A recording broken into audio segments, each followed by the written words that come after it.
Саламатсыздар, кезектеги маанилүү маегибиздин коногу Олимпиадалык оюндарда күмүш медалдын ээси, Азиянын чемпиону Канат Бегалиев. Биз менен болуңуздар.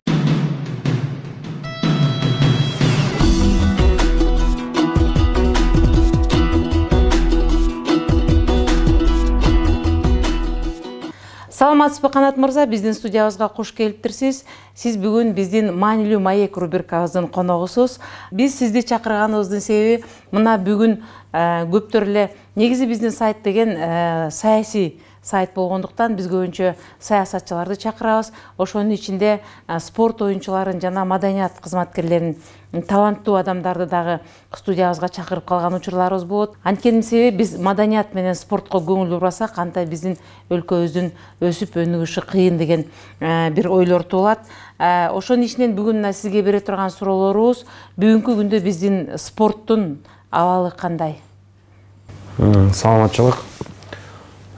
Спорттун абалы жаман дегенге да болбойт, жакшы дегенге да болбойт. Азыр орто калыпта.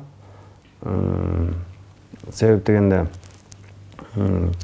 биз Кыргызстан спорт жагы өсүп атат, бирок ошол эле маалда дүйнөбүздө токтогон жок. Алар бизден дагы ылдамдыкта тезирээк өсүп атат. Ошондуктан аларга кубалап жетиш үчүн өтө көп каражат керек деп ойлойм. Анда бүгүнкү биздин спорт оюнчулары ушу каражат жагынан эле мүчүлүш болуп жатышкан турбайбы? Каражат жагы ошол эле маалда кандай деп айтсам сизге, адамдын, спортчулардын өздөрүнүн баягы фанат болбой жатат да. Фанат өзү баягы бир эле спортту көздөгөн спортчубуз аз болуп атат. Эки жагынан, биягынан окуу жагына кетет, или да бир бизнеске аракет кылып, ушу чогуу жалпы алып кеткенге аракет кылып атат. Ошол себептен жетпей жатат окшойт ийгиликтери. Убагында сиз дүйнөнү дүңгүрөтүп, Кыргызстандын желегин желбиретип, гимнин ырдатып, ошо алып келген жеңишиңиз Кыргызстан үчүн абдан кубанычтуу болду эле. Ошол учурда сиздин курбуңуз, замандашыңыз десем да болот, Руслан Түмөнбаев экөөңүздөр ушундай бир Кыргызстанга бир жакшы бир жылуулук, жакшы бир кубаныч киргиздиңиздер эле. Кийинки учурда биздин өлкөдөн барган спортчулардын арасынан ушундай маанайлар байкалбай келет. Мунун себеби эмнеде? Бунун себеби айтыш эми өтө оор. Мисалы үчүн Лондондо 2012-жылы Англияда Олимпиада өткөндө биздин балдар канааттандырылып чыга албай коюшту. Биздин спортчулар, Кыргызстандан барган спортчулар. Мен ойлойм, мүмкүн даярдык жагынан же балдардын өзүнөн кеттиби, аны эми биз немете албайбыз. Келечекте мен ойлойм, мынакы Бразилияда, Рио-де-Жанейрода биздин мына Руслан Түмөнбаев экөөбүз Руслан коло, мен күмүш алдым. Биздин көрсөткүчтөрдү жаңыртат деген жакшы инсандар, жаш балдар өсүп келатат. Ошо чоң үмүттөбүз. Бүгүн сиз ушу машыктырган грек-рим күрөшү боюнча ошо кандай таланттар бар? Сиз айта турган, ошо бизди келечекте бир ийгиликке үмүттөндүргөн балдар барбы арасында? Негизи сөздүн баягы ачыгын айтып кетиш керек. Быйыл Азия болгон, чемпионат Азия болуп, Алматыда кечиресиздер, Астанада болду. Астанада болгондо эми Азияга билесиздер 41 мамлекет катышат. Ал жерден командалык эсеп менен биз экинчи орунду ээледик. Мен деген Иран командасы, Корея жана башка Япония дегендердин бардыгы артта калды. Казактарга 1 упай менен утулуп калдык. Бул өтө чоң жетишкендик, чоң ийгилик Кыргызстан үчүн, баягы өтө чоң салым деп айтсам болот грек-рим күрөшү боюнча. Жакшы жаш таланттар өтө көп бизде. Баягы чет мамлекеттегидей шарт болбосо дагы биздин дээрибизде бар да, баягы дээрибизде каныбыз да бар. Балдардын өзү өтө, мисалы үчүн ошол корейстер эле көпчүлүк айтат, европейстер. Биз силердей азыраак тренировка кыласыңар, бирок аябай көп утасыңар депчи. Мен ойлойм, анын баары таланттан болуш керек. Кудайдын бир берген кыргыздарга таланты бар. Жакшы таланттуу балдар өтө көп. Эми бардыгы чыкпаса да, бирөө экөө сөзсүз түрдө чыгат деген ишеним бар. Ошо сиз жогоруда айтып өткөн мелдештерге барганда биздин өкмөт тарабынан кандай жардамдар болот силерге? Эми быйылкы жылды алганда өкмөт тарабынан эч кандай айып жок. Себеп дегенде 6 эл аралык сборго бардык. Эми 6 деген бул өтө көп да. Биз Олимпиадага 2008 даярданган 2 жолу барганбыз эл аралык сборлорго. Бирөө Казакстанга, бирөө Украинага. Быйыл көп мамлекетке барып келдик. Мамлекет жагы Кудайга шүгүр, эми мындан да аз, мындан да көп дебейбиз. Ушул деңгээлде жардам берсе, ошо азыркыдай кылып туруп көрсөткүчтөр болот. Сиз ошол ийгиликке жетишип келгенде өкмөт тарабынан бир топ сизди сыйлыктарды ыйгаруулар, жардам берүүлөр, же болбосо ошол сизди колдоолор болгонун байкадык эле. Ошол убакта өлкө башчылары, ошол убакта депутаттар сизди кандай кылып колдошту ошол ийгиликке жетишип келгенде? Аябай жакшы суроо бердиңиз. Мен ушул суроого уруксат берсеңиз кичине кеңирээк жооп берип коеюн.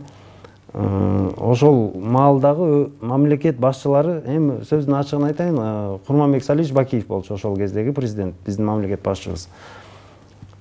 Олимпиададан кийин бизге мага $100,000 АКШ акчасы менен $100,000, анан жаңы автоунаа берди. Русланга 75, ага дагы ошондой автоунаа берди. Бирок ошол Бакиев кылгандай силерге эч ким кыла элек деген суроону көп беришет да мага. Баягы саясаттагы кишилер, көп адамдар берет да.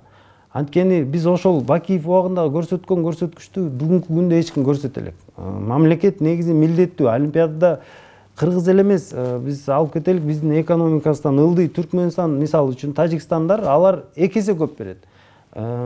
Грузияда биринчи орунга Олимпиададан $1 миллион. Кореяда $1 миллион. Казакстанда $300,000. А бизде $150,000. Бул негизи мамлекеттен берилиш керек сөзсүз түрдө. Олимпиадада Кудай буйрса алтын болсо, ал баягы өзүнчө бир жазылган бир милдеттүүлүгү бар, ошол сөзсүз түрдө берилиш керек деп ойлойм мен.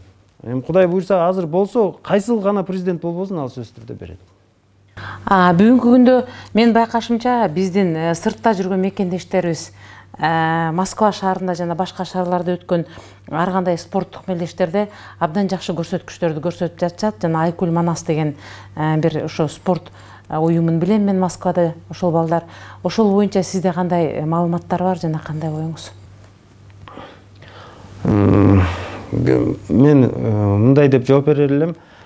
Мен кечирим сурайм, бирок спортчулардын баардыгын сыйлайм мен. Ар бир спортту сыйлайм. Спорт деген эми бул адам ден соолугу.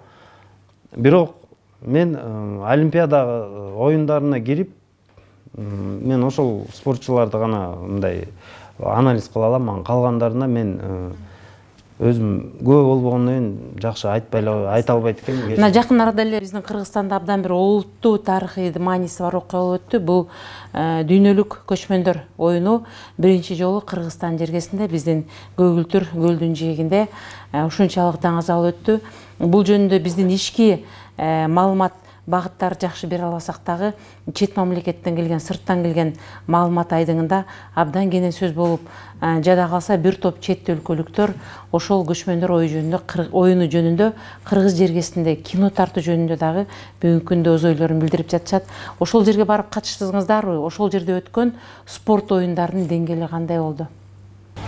Ошо көчмөндөр оюну 9-10 башталса, биз 9-күнү Ташкентте дүйнөлүк биринчилик болду. Грек-рим күрөш боюнча. Мен ошол жака кетип 15-и келдим, 14-ү көчмөндөр оюну күттүр.